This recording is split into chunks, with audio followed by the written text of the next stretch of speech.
یعنی کوئی بھی کام جب دنیا میں ہوتا ہے تو ظاہر ہے اس کا کوئی سبب ہوتا ہے، تو اس سبب کی 3 قسمیں ہیں۔ بعض اسباب ایسے ہیں جن پر نتیجہ یقینی مرتب ہوتا ہے اور فوراً مرتب ہوتا ہے، جیسے آپ کو اگر پیاس لگ رہی ہے، آپ پانی پئیں گے تو لازمی پیاس بجھے گی آپ کی، ایسا نہیں ہوتا کہ آپ پانی پئیں اور پیاس نہ بجھیں۔ آپ کو بھوک لگ رہی ہے، آپ کھانا کھائیں گے تو لازمی بھوک مٹ جائے گی، جیسے کہ ہم دیکھ رہے ہیں صبح شام ہوتا ہے ایسے۔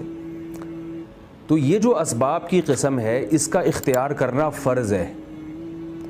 اور اس معاملے میں توکل جائز نہیں ہے کہ آپ کھانا پینا چھوڑ دیں اور اللہ پہ توکل کریں کہ اللہ ہی پیٹ بھر دے گا میرا، یا آپ کو پیاس لگ رہی ہے مگر آپ پانی کی فکر نہیں کرتے، پانی نہ پیتے ہیں، آپ کہتے ہیں بس اللہ ہے مجھے میری پیاس بجھا دے گا۔ اگر آپ کو پیاس لگی اور آپ نے پانی نہیں پیا اور پانی پینے کی کوشش نہیں کی اور آپ اسی پیاس سے مر گئے تو خودکشی کا گناہ ہوگا۔ آپ یہ نہیں کہہ سکتے میں نے تو اللہ پہ اعتماد کیا تھا کہ پیاس بجھانے والی ذات تو اللہ کی ہے، تو میں نے اگر پانی نہیں پیا تو کیا ہوا، اللہ بجھا دے گا پیاس۔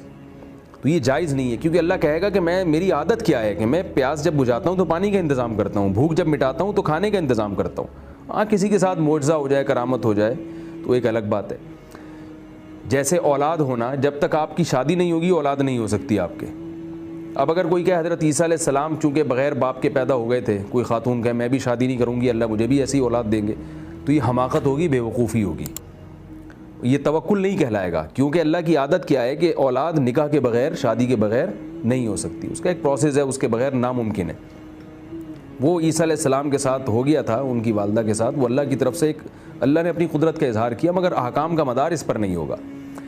اسی طرح آگ کا کام ہے جلانا، جب بھی کوئی چیز آگ میں ڈالی جاتی ہے وہ جل جاتی ہے۔ ایک دفعہ ایسا ہوا، اللہ نے ابراہیم علیہ السلام کو آگ میں جلنے سے بچا لیا، وہ اللہ کی قدرت تھی، مگر ایسا ہوتا نہیں ہے، اللہ کی عادت یہ نہیں ہے۔ اب اگر کوئی آدمی آگ میں چھلانگ لگائے اور کہے کہ جیسے اللہ نے ابراہیم علیہ السلام کو بچایا تھا تو میں بھی بچ جاؤں گا، لہذا میں چھلانگ لگا رہا ہوں، تو ظاہر ہے جل کے مرے گا اور اس کو خودکشی کا گناہ ملے گا، کیونکہ آگ ایک ایسا سبب ہے جس پر جلنا یقینی ہے، تو جلنا ایک اثر ہوا جو آگ پر مرتب ہوتا ہے۔ تو یہ اسباب کی پہلی قسم ہے کہ جب کوئی سبب پایا جائے گا تو اس پر نتیجہ لازمی مرتب ہوگا، تو اس میں اسباب اختیار کرنا لازمی ہے، اور اگر نقصان پہنچانے والی کوئی چیز ہے تو اس سے بچنے کی فکر کرنا بھی فرض ہے۔ جیسے آگ، حدیث میں آتا ہے کہ رات کو آگ گھر میں نہ جلنے دو، کیونکہ اس میں خطرہ ہوتا ہے کہ کہیں آگ لگ گئی۔ چراغ کو بجھانے کا حکم دیا آپ صلی اللہ علیہ وسلم نے، کیونکہ آپ صلی اللہ علیہ وسلم نے فرمایا بعض دفعہ چوہا یا ایسا کوئی جنگلی جانور ہے وہ چراغ کو گرا دیتا ہے اور وہ آپ کے کپڑوں میں یا چادر پہ، تکیے پہ آگ لگ سکتی ہے۔ تو ان چیزوں میں احتیاطی تدابیر اختیار کرنا اور ان کی بچنے کی فکر کرنا یہ فرض ہے، اگر آپ نہیں کریں گے گناہ گار ہوں گے آپ، ایسے یعنی وہ اسباب جو آپ کو نقصان پہنچا سکتے ہیں۔ تو اسباب کی دوسری قسم یہ ہے کہ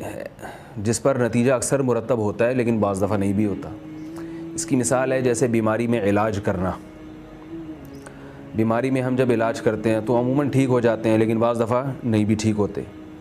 اور بعض دفعہ علاج کے بغیر بھی ٹھیک ہو جاتے ہیں، بیماری اپنا ٹائم مکمل کر کے خود بخود، جیسے کوئی وائرل پھیلا ہوا ہو، ایک میعادی بخار ہوتے ہیں، تو اگر آپ اسباب اختیار نہ بھی کریں تو وہ بخار اپنا ٹائم پورا کر کے خود بخود ختم ہو جاتا ہے۔ چکن پاکس ہے، خسرہ ہے، یہ بیماریاں آپ دیکھتے ہیں کہ ان میں علاج کریں تو بھی ٹھیک ہے، نہیں کریں تو بھی ٹھیک ہو ہی جاتا ہے بندہ، تو اس کا یعنی علاج سے بہت گہرا ربط نہیں ہے۔ تو ایسی صورت میں اسباب اختیار کرنا افضل ہے، سنت ہے، مگر ضروری نہیں ہے۔ یہی وجہ ہے کہ فقہا کہتے ہیں اگر کوئی شخص بیمار ہوا اور اس نے علاج نہیں کیا اور وہ مر گیا تو خودکشی کا گناہ نہیں ہوگا، بلکہ اس موت کی نسبت اللہ کی طرف ہوگی، بھئی اللہ اس کو زندہ رکھنا نہیں چاہتے تھے، لیکن بہتر ہے کہ علاج کر لے انسان، اپنے آپ کو آزمائش میں نہ ڈالے، بہتر ہے۔ لیکن یہاں پر یہ ایک ایسا سبب ہے چونکہ اس پر لازمی نتیجہ مرتب نہیں ہوتا، وہ کہہ سکتا ہے کہ اللہ میں نے تو بہت سے لوگ دیکھے تھے جنہوں نے علاج کرایا وہ ٹھیک نہیں ہوئے، تو اس لیے میں نے کرایا ہی نہیں۔ لیکن ایسا نہیں کوئی کہہ سکتا کہ اللہ میں نے تو بہت سے لوگ دیکھے تھے انہوں نے پانی پیا، پیاس پھر بھی نہیں بجھی، تو ایسا تو ہم کوئی بھی نہیں بندہ دکھا سکتے، اللہ یہ کہ کوئی اللہ کی قدرت ہو جائے کسی کے ساتھ۔ تو یہ اسباب کی دوسری قسم ہے۔ اسباب کی تیسری قسم جو ہے یہ وہ قسم ہے جس پر اکثر نتیجہ مرتب نہیں ہوتا، کبھی کبھار تکا لگ جاتا ہے۔ تو یہ جو تعویذ ہے یا دم ہے، دم درود ہے یا جادو ہے، یہ اس تیسری قسم میں داخل ہے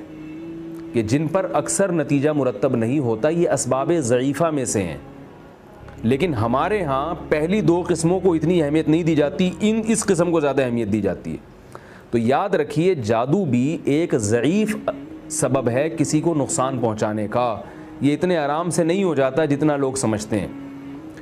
بعض لوگ یہ دلیل دیتے ہیں کہ محمد صلی اللہ علیہ وسلم پر جادو کا اثر ہو گیا تھا جس پر سورہ فلق سورہ ناس نازل ہوئی، تو جب اللہ کے نبی پہ ہو سکتا ہے تو ہم اور آپ کس کھیت کی مولی ہیں، ہم پر کیوں نہیں ہو سکتا؟ یہ بہت اہم سوال ہے، اس کا خوب اچھی طرح جواب سمجھیے۔ نبی صلی اللہ علیہ وسلم پر جادو کا اثر اس لیے ہوا تھا کہ یہودی آپ کو جادوگر کہتے تھے،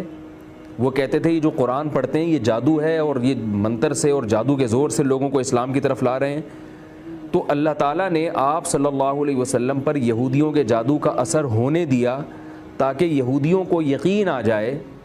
اور یہ بات دلائل کی دنیا میں بالکل واضح ہو جائے کہ محمد صلی اللہ علیہ وسلم جادوگر نہیں ہے، کیونکہ آپ کو ذرہ برابر بھی جادو کے علم سے مناسبت ہوتی تو آپ اپنے اوپر جادو نہیں ہونے دیتے اور جادو کا توڑ کر لیتے فوراً،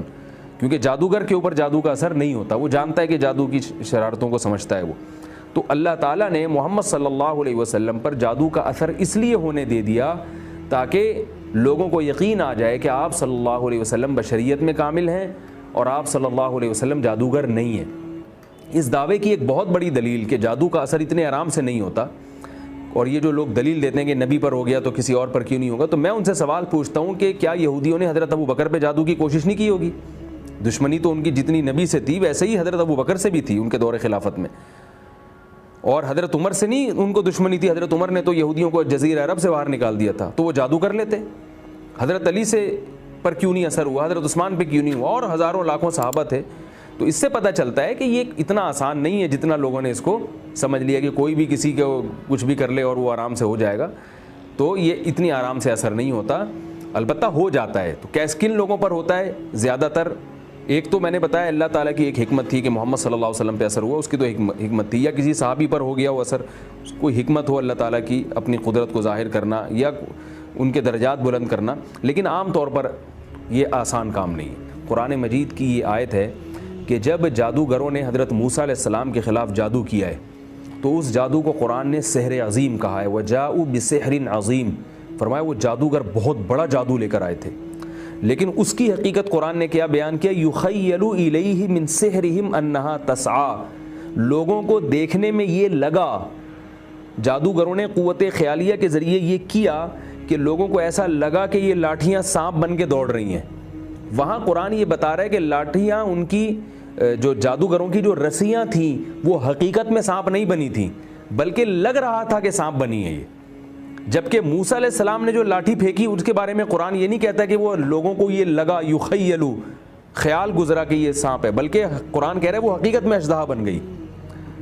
تو اس سے پتہ چلتا ہے کہ وہ جادو جس کو قرآن عظیم جادو کہہ رہا ہے اس کی حقیقت بھی اس سے زیادہ کچھ نہیں ہے کہ وہ صرف ایک نظر کا دھوکہ تھا۔ تو جب اتنے بڑے بڑے جادو میں نظر کا دھوکہ ہوتا ہے، حقیقت چینج نہیں ہوتی، تو آج کے جادوگر کیسے حقیقت کو چینج کر سکتے ہیں؟ تو ظاہر ہے وہ بھی نظر کا دھوکہ ہی ہوتا ہے۔